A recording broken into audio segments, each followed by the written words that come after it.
செல்வம், என்ன நீ? எனக்கு ஒரு ஹெல்ப் பண்ணணும், பண்ணுவீங்களா? என்ன நீ இப்படி கேக்குறீங்க? சொல்லுங்க, செய்றேன். நம்ம வீட்ல யாருக்கும் தெரியாம நீங்க ஊருக்கு போயிட்டு வரணும். சரி. போஸ் மாமாவையும் தனத்தையும் மனசு நோக்கிற மாதிரி பேசி அமிச்சிட்டேன். பாவம் தானோ, பாயம் வைரமா வந்தவளை உட்கார வச்சு 2 வார்த்தை கூட பேசாம போடி வெளியேன்னு விரட்டிட்டேன். அனி ப்ளீஸ் அழுவாதீங்க. அழறதுனால எந்த பிரயோஜனமும் இல்ல. நான் இப்ப என்ன செய்யணும்னு சொல்லுங்க. போஸ் மாமாவையும் தனத்தையும் பார்த்து நான் பேசினதுக்கெல்லாம் மன்னிப்பு கேட்டேன்னு சொல்லணும், கெஞ்சி கேட்டுக்கிட்டேன்னு சொல்லணும். சரி அண்ணி, சொல்றேன். அப்புறம் எல்லாத்த விட முக்கியமான விஷயம், இங்க நடந்த விஷயம் அப்பாவுக்கு தெரிய வேண்டாம்.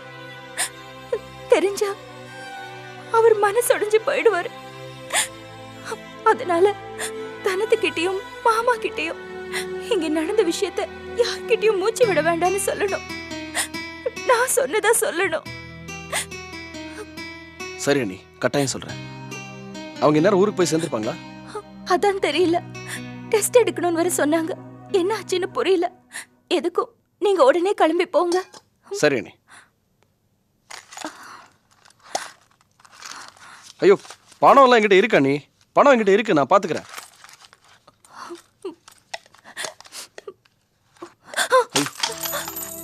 சரி விடுங்க, நான் வச்சேன்.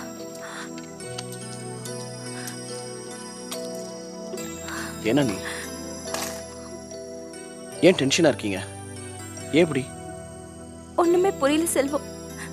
மனசுல ஒரே பதட்டம், இன்னும் புரியாத ஒரு சங்கடம். அதான் நான் முதல்ல ஊருக்கு போயிட்டு வரேன். எல்லாம் சரியாயிடும். தைரியமா இருங்க.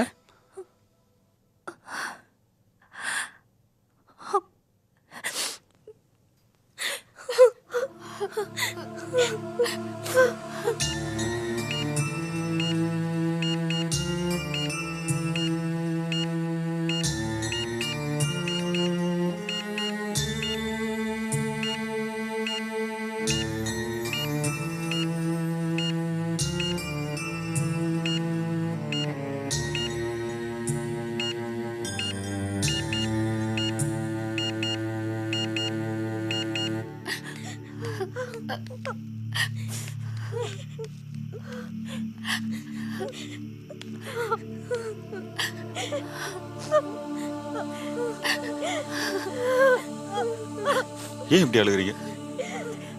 மாமாவுக்கு ஒன்றும் ஆகாது, அழாதீங்க. பாவம் அப்பா, ஆளாளுக்கு அவரை போட்டு நோக்கடிச்சிருக்கீங்க.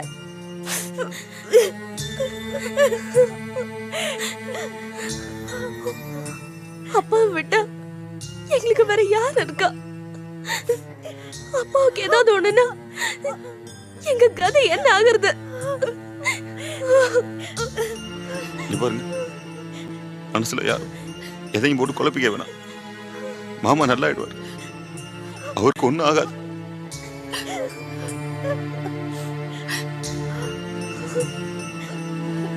பவானி அழாத, பவானி அழாத, அழாத. இங்க பாருங்க, மாமா இப்படி இருக்காரு, நானே நொறுங்கி போயிருக்கேன். நீங்க எல்லாம் அப்படி நின்று அழுதுகிட்டு இருந்தா நான் என்ன செய்ய?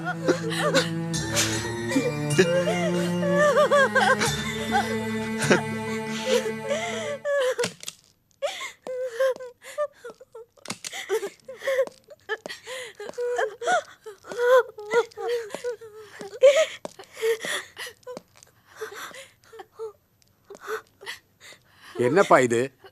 அந்த பொண்ணுங்களுக்கு ஆறுதல் சொல்ல வேண்டிய நீயே இப்படி கண்கலங்கிட்டு நிக்கிற? வளர்த்த மனுஷன் சார். மாமா எப்படி சார் இருக்காரு? இப்ப பரவாயில்ல, பயப்பட முடியாது, ஒண்ணும் இல்ல. என்னடா இது, எந்த கெட்ட பழக்கம் இல்லாத ஒரு மனுஷனுக்கு இப்படி ஒரு அட்டாக் ஏன் வந்ததுன்னு நான் நினைச்சு பார்த்தேன். அதிகமா பொண்ணுங்களை பெத்து அளவுக்கு மீறி பாசத்தை குட்டினார, அது ஒண்ணு போதாதா அவருக்கு வியாதியும் டென்ஷனையும் கொடுக்கறதுக்கு? அப்புறம் நர்ஸ் கிட்ட பிரிஸ்கிரிப்ஷன் எழுதி கொடுத்துருக்கேன், மெடிசன் வாங்கிட்டு வந்துருங்க. அப்புறம் இன்னொரு விஷயம், சிதம்பரத்துக்கு யாரும் எந்த டென்ஷனும் கொடுக்கக்கூடாது. அவர் மனசு சங்கடப்படுற மாதிரி நடந்துக்காதீங்க, அது ரொம்ப அவசியம். சார் மாமா வீட்டுக்கு கூட்டு போலாமா? ஆஹா, இன்னும் 3 நாளைக்கு கண்டிப்பா ஹாஸ்பிட்டல்ல இருந்தே ஆகணும். நான் சொன்னதெல்லாம் ஞாபகம் வச்சுங்க. சரி டாக்டர்.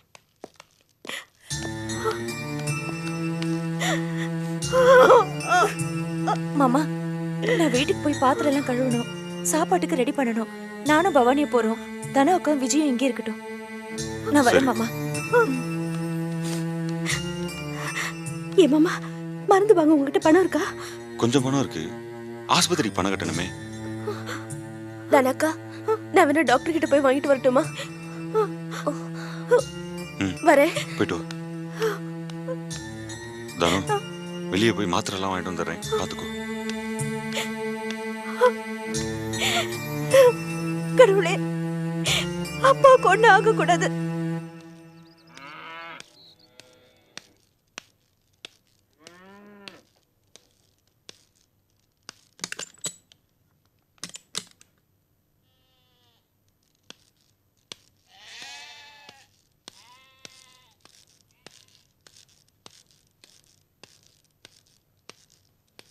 சார், என்ன தம்பி? பக்கத்து வீட்டில் எல்லாம் வீட்டை பூட்டிட்டு போயிட்டாங்களா? தெரியலையே தம்பி, நானும் வெளில போயிட்டு இப்போ தான் வந்தேன். வரும்போதே வீடு பூட்டி தான் இருந்துச்சு. எல்லாரும் வீட்டை பூட்டிட்டு எங்கே போயிருப்பாங்க? எனக்கு ஆச்சரியமாக தான் இருக்குது. வீடு எப்போவுமே பூட்டி இருக்காது. அந்த பிள்ளைங்கள யாரோ ஒருத்தர் இருந்துக்கிட்டு தான் இருப்பாங்க. என்னைக்கும் இல்லாததுனால இன்னைக்கு வீடு பூட்டி இருக்கு. என்னன்னே தெரியலையே. சரிங்க. சரி தம்பி.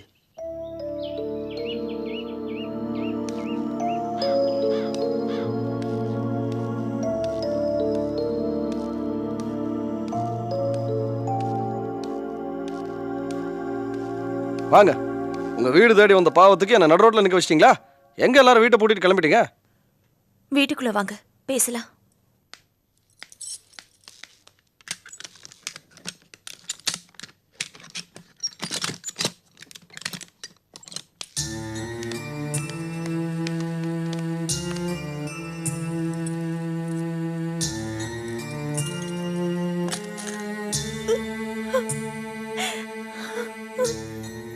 ஐயோ, என்னங்க அழுவுறீங்க?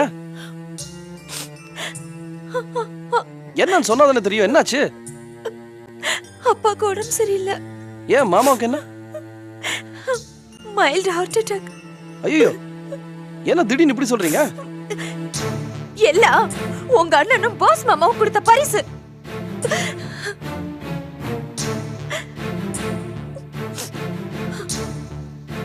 பாவம் எங்க அப்பா, அவருக்கு குழந்தை மனசு. மாப்பிள்ளைங்க பண்ற அராஜகத்தை தாங்கிக்கிற கல் நெஞ்சே அவருக்கு இல்ல. நீங்க விரக்தியில பேசுறீங்க. வயசானாலே இதெல்லாம் உடம்புக்கு வர்றது சகஜம் தானே? இது வயசானதுனால வந்தது இல்ல, வருத்தத்தினால வந்தது. எங்க வீட்ல எவ்வளவோ கஷ்டம் வந்திருக்கு. எல்லா விதத்திலும் கஷ்டப்பட்டிருக்கோம். அப்பெல்லாம் நாங்க கவலைப்பட்டதில்ல. சிரிச்சுக்கிட்டு ஜாலியா தான் இருப்போம்.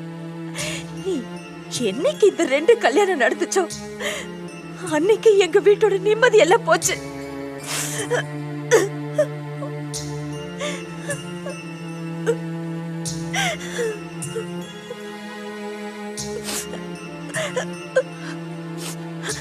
பொதுவாவே பொண்ணுங்களை கட்டி கொடுத்தாதான் நிம்மதின்னு எல்லாரும் சொல்லுவாங்க.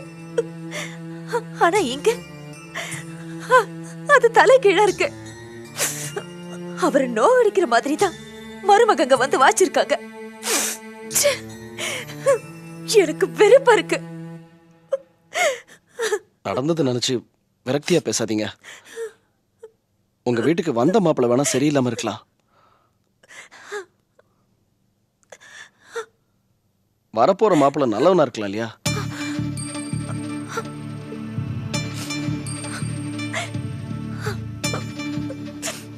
எனக்கு நம்பிக்கை இல்ல.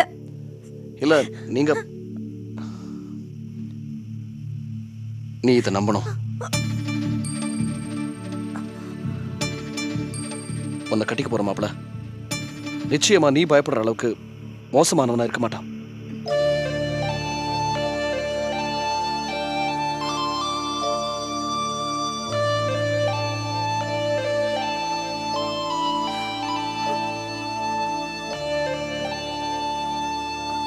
இந்தாக்கா மல்லிகை சாமா. வாங்க. பவானி, உங்க அப்பாவை எந்த ஹாஸ்பிட்டலில் சேர்த்துருக்காங்க? நான் பார்க்கணும். என்னது, அப்பா ஹாஸ்பிட்டலில் இருக்காரா? ஏமா முதலே ஃபோன் பண்ணி சொல்லி தான் நான் வந்து இதை ஹெல்ப் பண்ணியிருப்பேன்ல. இருந்த பதட்டத்துல எதுவுமே சொல்ல முடியல டாக்டர். சரி, இப்போ ஏதாவது ஹெல்ப் பண்ணுமா? தயங்காமல் கேளுமா. இப்ப பணம் தான் தேவைப்படுது. ஹாஸ்பிட்டல்ல கட்டணும். எந்த ஹாஸ்பிட்டல் சொன்னேன்? டாக்டர் தேவராஜனோட ஹாஸ்பிட்டல் ஆமா தானே? டாக்டர்.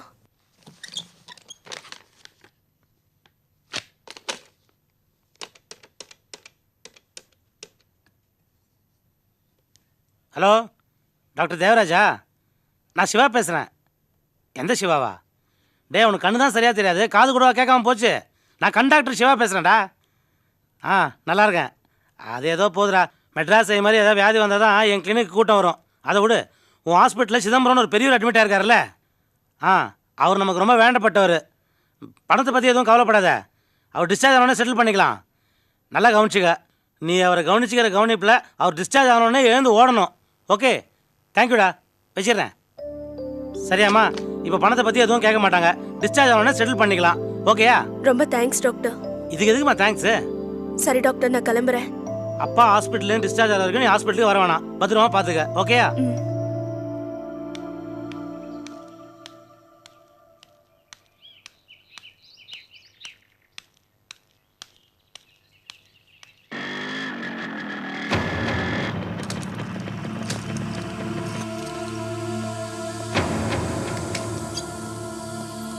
வாயா இளங்கோ. நீ விட்லாச்சாரியா படத்தில் வர ஹீரோ மாதிரி அடிக்கடி காணாமல் போயிடுற. என்ன சார் பண்ணுறது? நிறைய வேலை, எல்லாம் வெளியிலே முடிஞ்சிடுது. அதான் இங்கே வர முடியாமல் போயிடுது. அவுட்டோராக தெரியுதுன்னு சொல்லு. ஆமாம், இது ஹாஸ்பிட்டலில் என்னமோ கடை இல்லாமல் இருக்கே, ஏதோ மிஸ் ஆகுது இல்லை டாக்டர்? அதான் நீ வந்துட்டல, அப்புறம் ஹாஸ்பிட்டல் எப்படி கலையாக இருக்கும்? அது எதுவும் மிஸ் ஆகலை, ஒரு மிஸ் தான் மிஸ் ஆகுது. என்ன கேட்க வந்து அது டேரெக்டாக கேளு. என்ன பூடகமானு கேளு என்கிட்ட. ஓகே, விஜய் இல்லையா டாக்டர்? விஜய் எங்கேன்னு கேட்க தெரியுதுல்ல, ஆனால் அவளுக்கு என்ன பிரச்சனைன்னு தெரிஞ்சுக்க தெரியல உனக்கு. என்ன டாக்டர் சொல்கிறீங்க? ஒரு பொண்ணை லவ் பண்ணுறதுன்றது ரொம்ப சாதாரண விஷயம்ப்பா. ஆனால் நம்ம லவ் பண்ணுற பொண்ணு எங்கே இருக்கா, எப்படி இருக்கா, ஏன் இருக்கா, எதுக்கு இருக்கா, அவள் சந்தோஷத்தில் இருக்காளா இல்லை வருத்தத்தில் இருக்காளான்னு அவளை பற்றிய மேட்டரெல்லாம் நம்ம பதிவு பண்ணிக்குவானா? டாக்டர் கொஞ்சம் தெளிவாக சொல்லுங்களேன் ப்ளீஸ். சொல்கிறேன், உனக்காக சொல்கிறேன். ஒருத்தன் கையில் ஒரு நுங்கு கிடைச்சாக்க அதை பங்கு போட்டுக்க 1000 பேர் வருவாங்க. ஆனால் அது 1000 பேருக்கு பங்கு போட்டால் அந்த நுங்கு ஒருத்தனுக்கு கூட சரியாக போய் சேராதுப்பா. டாக்டர், இது இந்த மாதிரி சுச்சுவேஷனில் ஏதாவது டிஃப்ரெண்ட்டாக பேசணும்னு ஆசைப்படுவேன், ஆனால் சொதப்பிடுவேன். நான் என்ன சொல்ல வந்தேன்னா, ஒருத்தருக்கு சந்தோஷம்னா அதை பகிர்ந்துக்க 1000 பேர் வருவாங்க. இதே துக்கம்னு வச்சுக்கோ, அதை ஷேர் பண்ணிக்க ஒருத்தன் கூட வரமாட்டான். டாக்டர் என்னால் தாங்க முடியல, தயவு செஞ்சு மேட்டர் சொல்கிறீங்களா? கேட்குற உன்னாலே தாங்கிக்க முடியல, இந்த துக்கத்தை அனுபவிக்கிற விஜயால அது எப்படிப்பா தாங்கிக்க முடியும்? சொல்லுப்பா சொல்லுப்பா சொல்லு. டாக்டர், இப்போ விஜய்க்கு என்னாச்சுன்னு சொல்ல போறீங்களா இல்லை எதையாவது எடுத்து நானே என்ன அடிச்சுக்குவா? Well done my boy, well done. நான் வச்ச டெஸ்ட்டில் நீ பாஸ் பண்ணிட்ட. என்ன டெஸ்ட்?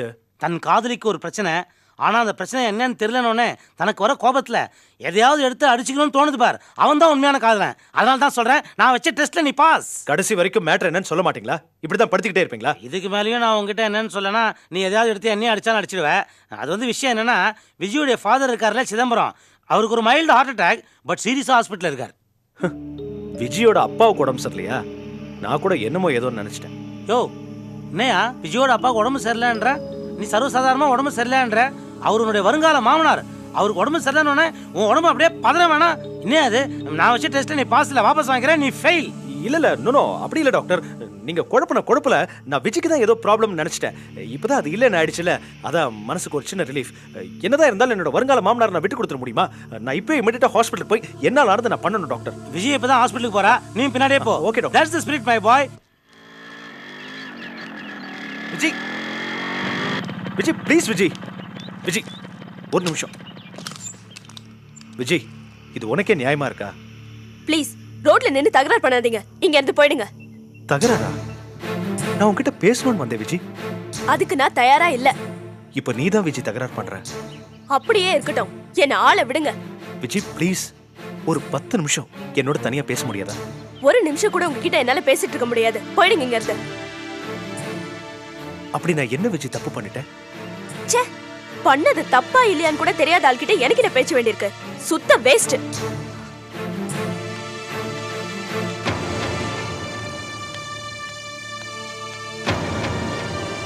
இங்க இருந்து போயிடுங்க.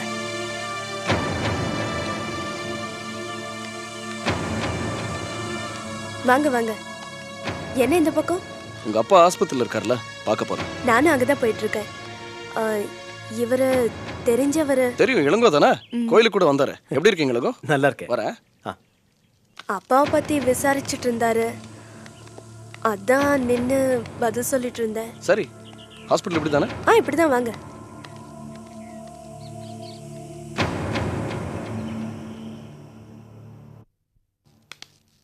வாங்க.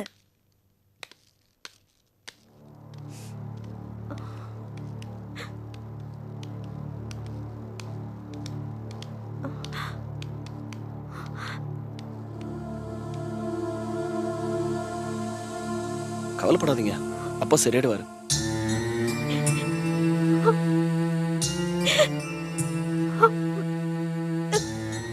ஐயோ, அழாதீங்க அண்ணி. இப்ப எப்படி இருக்காரு? டாக்டர் ஏதாவது சொன்னாரா?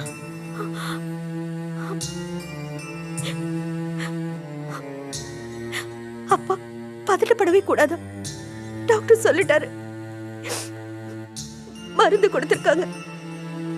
தூங்கிட்டு இருக்காரு. நான் உங்க வீட்டுக்கு போயிருந்தேன். வீடு பூட்டு இருந்துச்சு. எனக்கு ஒண்ணுமே புரியல. அப்புறம் லீலா தான் வந்து விவரத்தை சொன்னாங்க. இப்படி எல்லாம் நடந்திருக்க வேண்டாம். மனசுக்கு ரொம்ப கஷ்டமா இருக்கு. என்ன பண்றது? விதி தலை எழுத்து. அட செல்வம் தம்பி, எப்போ வந்திய? இப்பதான் வந்தேன். ஆமா, உங்களுக்கு எப்படி விஷயம் தெரியும்? வீட்டுக்கு போயிருந்தேன். லீலா தான் விஷயத்த சொன்னாங்க.